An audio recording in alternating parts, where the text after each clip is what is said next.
রাষ্ট্রের জন্য আমরা বন্ধুত্ব গ্রহণ করলাম, সেই রাষ্ট্রের প্রধান দায়িত্ব কর্তব্য হচ্ছে আমাদের সকল দায়িত্ব গ্রহণ করা।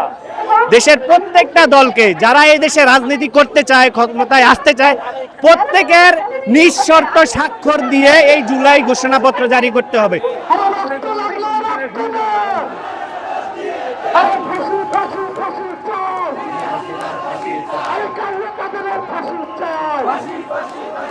যতক্ষণ না পর্যন্ত আমাদের স্বীকৃতি দিবে এই রাজপথে আমরা থাকবো একদম আমরণ পর্যন্ত।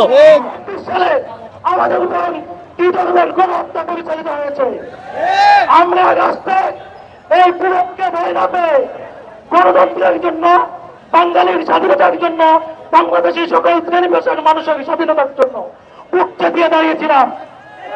আমরা এই রাষ্ট্রের জন্য শহীদ হয়েছি, বন্ধুত্ব বরণ করেছি, হাত পা হারিয়েছি। যে রাষ্ট্রের জন্য আমরা শহীদ হলাম, যে রাষ্ট্রের জন্য আমরা বন্ধুত্ব বরণ করলাম, সেই রাষ্ট্রের প্রধান দায়িত্ব কর্তব্য হচ্ছে আমাদের সকল দায়িত্ব গ্রহণ করা, আমাদের নিরাপত্তা নিশ্চিত করা এবং আমাদের রাষ্ট্রীয় মর্যাদা এবং সম্মান সুপ্রতিষ্ঠিত করা। সরকারকে বলতে চাই, আপনি বারবার প্রতিশ্রুতি দিয়েছেন, প্রতিশ্রুতি রক্ষা করতে পারেন নাই। আমরা জুলাই ঘোষণাপত্র এবং জুলাই সনদ নিয়ে ফিরব ইনশাআল্লাহ। আমরা এখানে যারা আসছি সবাই হচ্ছে শহীদ পরিবার এবং জুলাই যোদ্ধারা।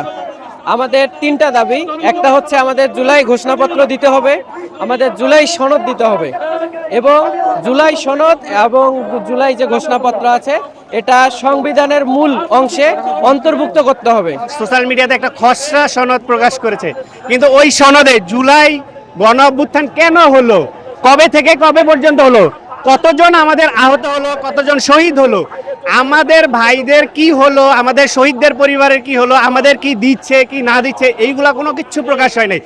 এই গণহত্যার সাথে কারা জড়িত ছিল, কি করেছে, কোন প্রশাসন জড়িত ছিল, এইগুলা কোনো কিছু উল্লেখ না করে একটি হচ্ছে প্রহসনমূলক খসড়া তারা জারি করেছে। এই জারি তো আমাদের জন্য কোনো বেনিফিট আসবে না। আমরা চাই প্রত্যেকটা দল মত নির্বিশেষে প্রত্যেকে জুলাই সনদের মধ্যে জুলাইয়ের বিস্তারিত A to Z পুঙ্খানুপুঙ্খানুভাবে উল্লেখ করে। আপনার এসির গ্যাসের সমাধান হলো SGS ও CNS সার্টিফাইড ফোরন রেফ্রিজারেন্ট গ্যাস, যার বিশুদ্ধতা 99.98%। ফোরন, শান্তি যেখানে, নিঃশ্বাসে। দেশের প্রত্যেকটা দলকে যারা এই দেশে রাজনীতি করতে চায়, ক্ষমতায় আসতে চায়, প্রত্যেকের নিঃশর্ত স্বাক্ষর দিয়ে এই জুলাই ঘোষণাপত্র জারি করতে হবে, যাতে করে আমি জুলাই যোদ্ধা, আপনি জুলাই যোদ্ধা, কারোই জীবনের হুমকি না আসুক। কারণ আজকে গভর্নমেন্ট আছে, কালকে আরেক গভর্নমেন্ট আসবে, পরশুদিন আরেক গভর্নমেন্ট আসবে। আপনার যদি জুলাই ঘোষণাপত্র জারি না হয়, সনদ জারি না হয়, আপনার কোনো সিকিউরিটি নাই। আমার পিছনে পুলিশ প্রোটোকল দিবে না। আমরা আপনাদের কাছে কিছুই চাই না। আমরা আমাদের জুলাই যোদ্ধা, জুলাই শহীদ, জুলাই আহত ভাই এবং পরিবারদের সঠিক নিরাপত্তার জন্য এক জুলাই ঘোষণাপত্র, জুলাই সনদ চাই। যতক্ষণ না পর্যন্ত আমাদের স্বীকৃতি দিবে এই রাজপথে আমরা থাকবো একদম আমরণ পর্যন্ত।